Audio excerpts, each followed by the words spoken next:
I'm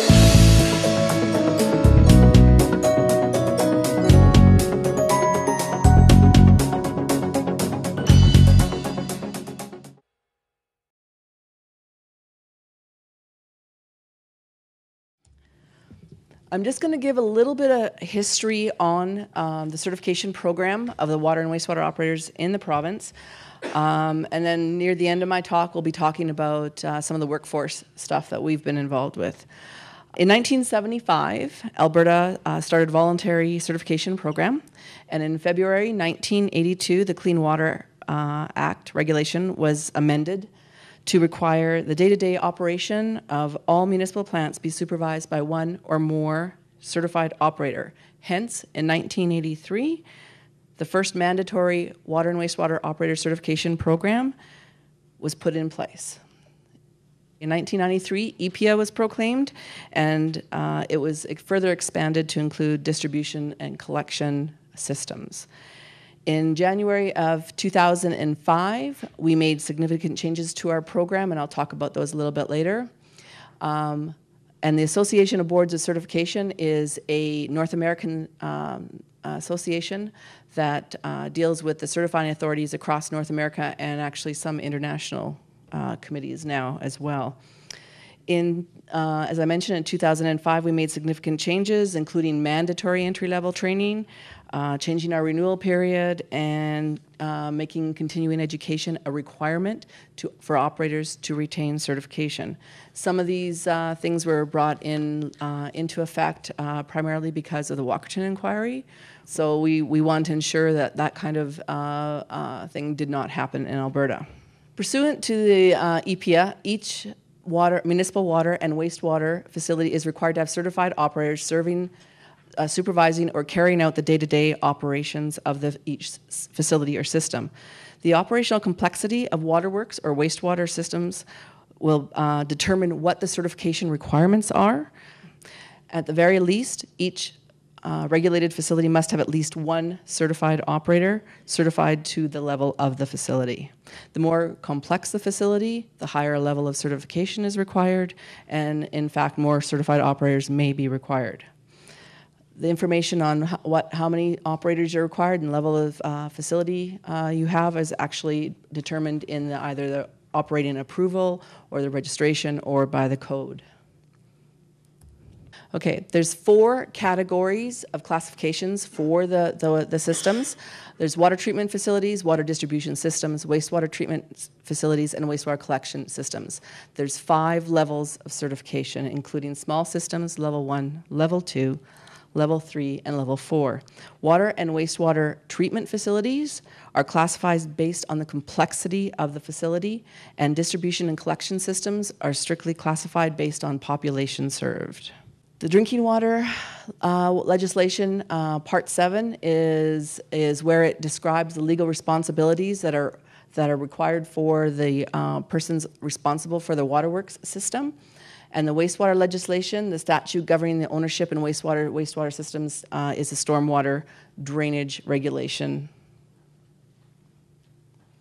Certified operators play a vital role in the providing safe drinking water, as well as protecting the environment in each community. The responsibilities of the operators are many. They're not just your ordinary laborer. They are highly skilled, and it's a very important job. A lot of communities, in the smaller municipalities, the operator wears many, many hats. He's not just the water treatment plant operator. He may very well be the snowplow remover. He could be the gradier operator. He could be the dog catcher, and he could also be the grave digger. Small town Alberta, that's a reality. Okay, but gone are the days, or I'm hoping are gone are the days, where they're considered just a laborer. These people are highly skilled, and if they screw up, people die. So the municipalities have to start thinking of them as more of a skilled workforce rather than just someone to put out in the water treatment plant and hopefully get you some safe drinking water. When operators apply for certification, I'm going to go through some of the steps of the certification program just briefly on this. When an operator applies for certification to Alberta Environment, their application comes to our office and is actually reviewed by the ministerially appointed Water and Wastewater Operator Certification Advisory Committee. A committee makes recommendations to the department on just about anything concerning certification. They meet as required, usually 3 times a year, 2-day meetings type thing, review applications for certification, certification program policy, facility classifications, applications for renewal, examinations. They do evaluation of training that the operators take for their continuing education. They determine if and when there will be certification program fees. Currently, Alberta is the only, I believe, in North America that may not charge for certification. It is free to write the certification exam. And any other thing that comes up that might need to be addressed by the Certification Advisory Committee. Certification requirements. At each level, there are different requirements for each level of certification.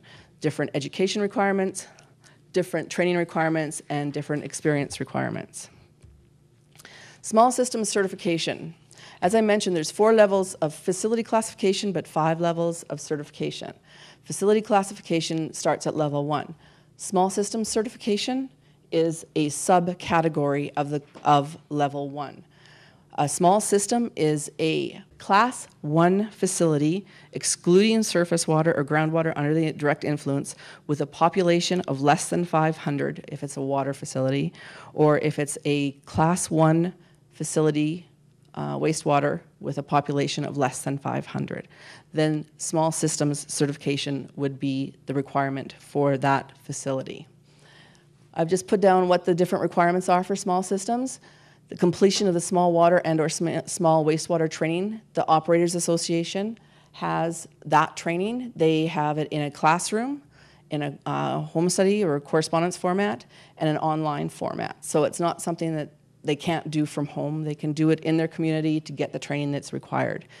After they completed their necessary requirements, they can apply to the department to write the certification exam. Level 1, you have to have grade 12 or GED, and in brackets I put or equivalent. Just recently, we've changed it to include if you have a journeyman trade certificate, that we consider it equivalent of grade 12 or GED. You must have 1 year of municipal operations experience, and you must complete one of the following, either the entry-level training course or the level 1 certification prep course, or be a graduate of the NATE Water and Wastewater Technician program. If you have those requirements, then you can write the certification exam. Level 2, grade 12, same education, 3 years of approved municipal operations experience and at least 1 year of experience after obtaining level 1. Then you can apply to write level 2. Level 3 and level 4 get a little more complicated. They are for the more complex facilities in the province where post-secondary education is actually a requirement. You will notice that there is a post-secondary education or continuing education units requirement for both level 3 and 4. If an operator doesn't have the formal post-secondary education in a science-based type degree or diploma, they can acquire what we call CEUs, or continuing education units. We consider 45 CEUs the equivalent to 1 year of approved post-secondary education. Where that operator gets that training from, and as long as it is approved training, they can take it wherever they want. So that's where we're looking for the smaller community colleges or whatever to maybe step up, start doing a little bit more training in the water and wastewater field. Right now, there's a ton of training on our approved list. But having said that, there's still a lot of training that could be done. The smaller municipalities struggle to get their operators out there to get the CEUs that they require, because CEUs not only are required to write at the higher levels, but they are required to retain certification, which is my next topic. Renewal and continuing education. Once an operator is certified, their certificate is good for 3 years. After 3 years, they have to apply to have it renewed. Now, depending on the level of certification that they hold, it'll be dependent on how many CEUs they are required to renew. They are also required to have at least 1 year of experience in the 3 years in that renewal period to keep their certification active. Once they apply and show us that they've taken the required CEUs, they get another certificate good for another 3 years. Shortages. That's part of the reason why we're here today. In 2005, Alberta Environment and the Operators Association joined together and did a survey. The survey concluded at that time that we were going to be losing 50% of our certified operators within the next 5 to 10 years. Well, we're in that right now. And I can tell you right now, they are retiring. Having said that, there seems to be a pretty good steady increase in the number of certified operators in the province. A lot of it is from operators coming from out of province, taking jobs here, but that's whatever. We need to have the certified operators. If they come from other provinces, that's fine too. Alberta Environment, a few years ago, through the Alberta Water for Life funding, we had designated funding for a pilot program on operator consortiums, where we hired a consultant who went out and built a template for the smaller communities where they could work together and share operators jointly instead of having one operator in a small town with a population of 300, another operator, 10 miles down the road, another village, 150 people, another operator. They could sign an agreement and also just share their resources. That pilot program went very well. In fact, several communities continue to use that, and we encourage it for regional operations. We also did a pilot program for emergency operator backup. And while we thought there was a big need for that, in the entire time of the pilot, only 20 municipalities took part in that. And some of it was for even just a phone call to say, I have a question, can someone help me? In some of the other places, it was where their one and only operator quit, and we sent, through our resources, sent someone out to work at that municipality and work there and help them until they can get someone fully certified. They also gave us some money to update and evergreen the Alberta Environment Certification Exam questions to ensure that they're technology correct, that they're relevant. We also had some money given for updating the Level 1 certification preparation manual that the operators use in their Level 1 certification prep course. Reciprocity. A couple minutes ago, you heard me talk about operators coming from other provinces. Alberta's always been the place where the other provinces come to work. We've always had a need for operators. Well, back in '83 when I joined this program, we were probably getting 1 or 2 applications for certification by Reciprocity a year. Now we're getting 3 or 4 a month, maybe more, depending.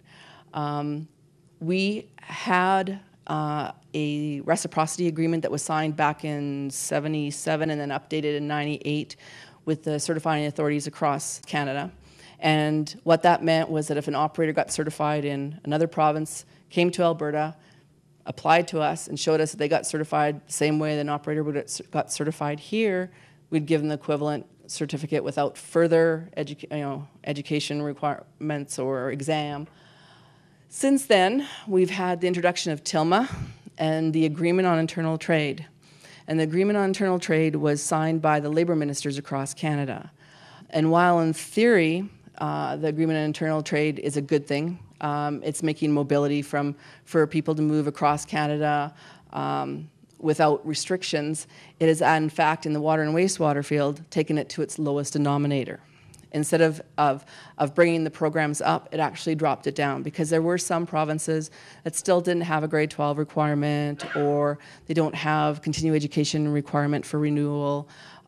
The Canadian Water and Wastewater Operator Certification Best Practice Committee kind of grew out of that. It actually grew out of the Reciprocity Committee that we would sit down with certifying authorities across Canada, and we developed the Canadian Water and Wastewater Operator Certification Best Practices Committee. That committee has been working for the last couple of years to develop the best practices for the water and wastewater operator certification programs across Canada. That means that some of the things we made changes to in our program, we've done to bring it up to the Canadian best practices standards. It also ensures that when an operator comes from another province and they come to Alberta, that they would meet our requirements here. So it kind of helps us in the Agreement on Internal Trade area.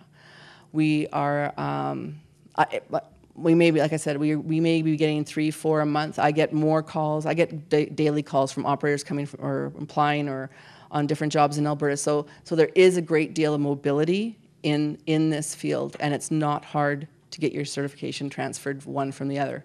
There are a number of operators from BC that are working in and out of the Fort McMurray area. They're certified in BC, and they've applied here, and when they were here in Alberta, they're under an Alberta Environment Certificate. These are the websites I talked about. That's the link to the Alberta Environment Certification Program website. The other one, to get to that website, the actual easiest way is actually go to the Operators Association website, shorter address, and they have a link right to it. It just says Alberta Environment Certification. You click on it, and it takes you right to our certification website. On that website, you will find the program guidelines. You will find the training that's approved. You will find applications for certification. You'll find the FAQs on how to obtain certification, on how to retain certification. You will find out the forms just to require, if your college or school is putting on water and wastewater training and you wanted to accredit it for CEUs, the form is there to be filled out. So there's a lot of information that you can find just on that website alone. On that website, there's also an email address that goes to my email. So if you have any questions, you can email me. And that pretty much concludes my talk, but I'll open it up to any questions. The question was, is there a cost to become certified? Alberta Environment, like I mentioned previously, does not charge to write the Alberta Environment Certification exam.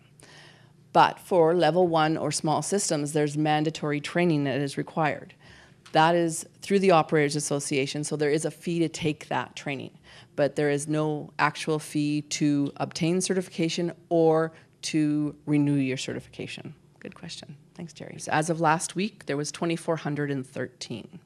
So there has been, I would say even from 9 years ago, I think we were about 1,700. So while it doesn't look like a large amount, that's still a good increase. We just need more because the smaller municipalities, when their operator leaves, they're finding it a real challenge to replace them.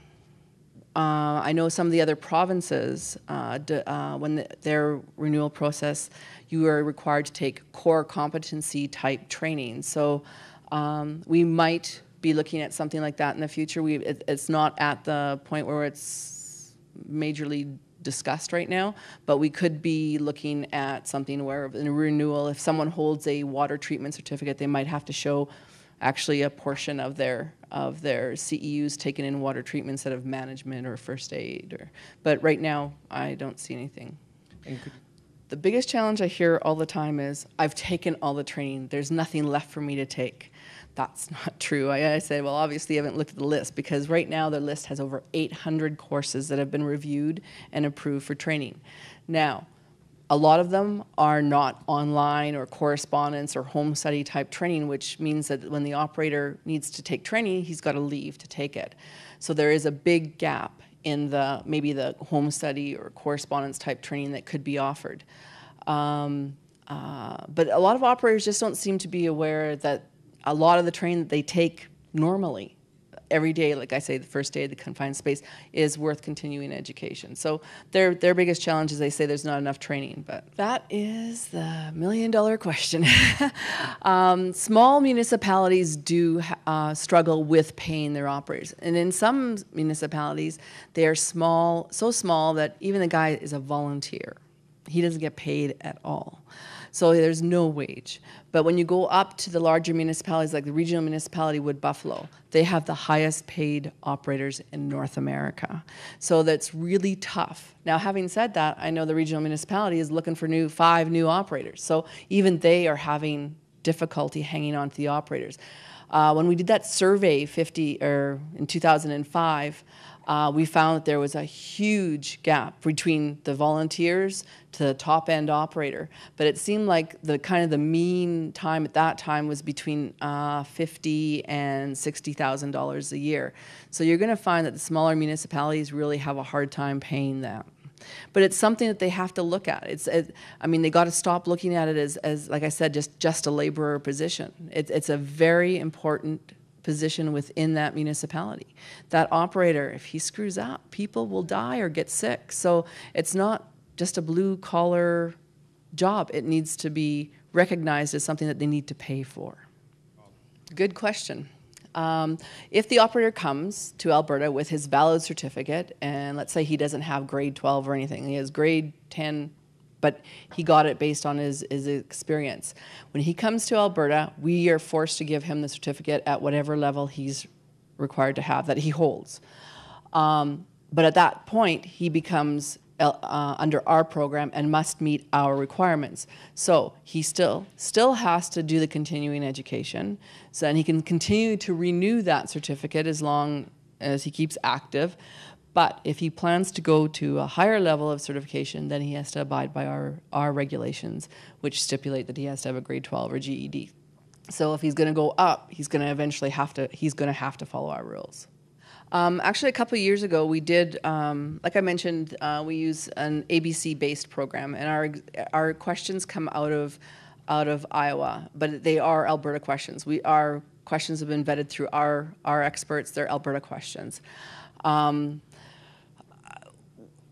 ABC does partner in the States with a company that does offer online certification exams, and some of the states have been moving towards them. The problem is the company that they use in the States has one office in Canada, and it's in Toronto. So it's a little far to go to write a certification exam. We did some preliminary looking at it a couple of years ago, and right now with the changes in environment and water, and it's not something on our books right now to look at to move that way. In the future, would it be something we'd like to do? By all means. We would love to be able to open it up and have more exam sessions, because I can tell you, when you have one exam session in November in Edmonton and Calgary, and you have 200 people writing at each one, it's a tough go. It would be nice to be able to offer more, but I can't see it in the next couple of years anyways. But it is something we've looked at and may go towards if we can find some way to make it work here. Out of country, we do have actually quite a few operators that have come from the States, and we have granted reciprocity to them if they come from a state that uses an ABC-based program. And we also usually make them take either the entry-level training course or the level 1 course, just to prove that they know the difference between metric and imperial. But we have granted certification by reciprocity. We also have a number of out-of-country operators that have come and have worked in different countries, and usually what happens with the out-of-country is that they're required to at least get 6 months of current Canadian experience before the Certification Advisory Committee will look at their out-of-country.